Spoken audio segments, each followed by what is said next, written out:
આ સાથે રાજકોટથી સમાચાર સામે આવી રહ્યા છે। રાજકોટથી મહત્વપૂર્ણ સમાચાર પ્રાપ્ત થયા છે તો ગોંડલ સ્ટેટ અંગેના વિવાદનો સુખદ અંત આવ્યો છે, જેમાં ગોંડલ પેલેસ ખાતે આગેવાનોની હાજરીમાં સમાધાન થયું છે। બીજી તરફ મોટી સંખ્યામાં ક્ષત્રિય આગેવાનોની હાજરીમાં સમાધાન કરવામાં આવ્યું। આ સાથે જ ક્ષત્રિય સમાજના અગ્રણી પદાધિકારી પણ ખાસ ઉપસ્થિત હતા।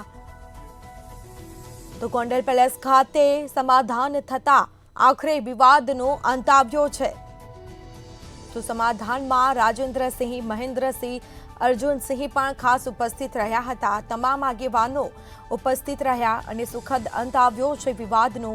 સમાજની એકતા જાળવી રાખવા સાથે મળીને કામ કરશે તેવું નિવેદન પણ સામે આવ્યું છે। યદુવેન્દ્રસિંહ અને ગોંડલ મહારાજા હિમાંશુસિંહજી એક મંચ પર ઉપસ્થિત જોવા મળ્યા। તો રાજકોટમાં ગોંડલ સ્ટેટ અંગેના વિવાદનો આખરે સુખદ અંત આવ્યો છે। તેમાં મહારાજા નામદાર હિમાંશુસિંહજી સાહેબની ખાસ કરીને ઉપસ્થિતિ હતી। ગોંડલ તાલુકાના સૌ ભાયાતો પણ ઉપસ્થિત હતા, રાજપૂત સમાજના અગ્રણીઓ અને એમાં પણ ખાસ કરીને બધા પદાધિકારીઓ પણ ઉપસ્થિત હતા।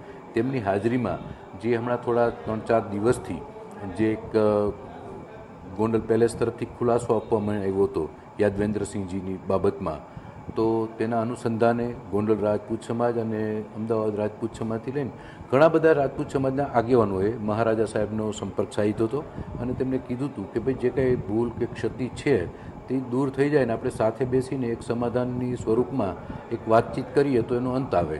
તો એના અનુસંધાને આજે ગોંડલ પેલેસ, ઓર્ચિડ પેલેસ ખાતે આજે બેઠક યોજાઈ હતી।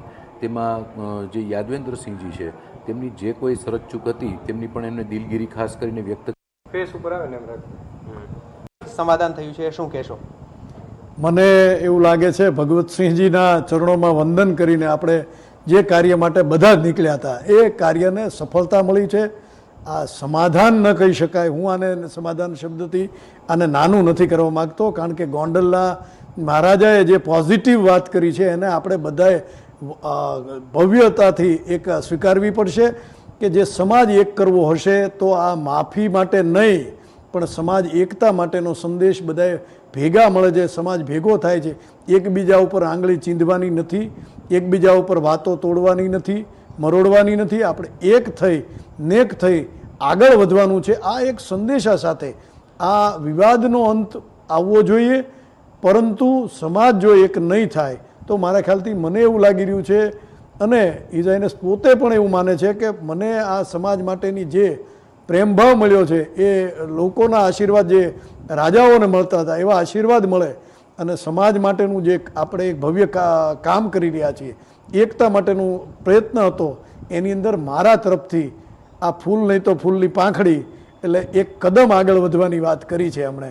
તો દરેક લોકોએ સમાજની એકતા કરવા માટે એક કદમ નહીં, હજારો કદમ સાથે મળાવવા પડશે, એક સાથે કદમતાલ મળાવી અને આપણે સમાજની એક એકતાનો સંદેશ દેવો પડશે।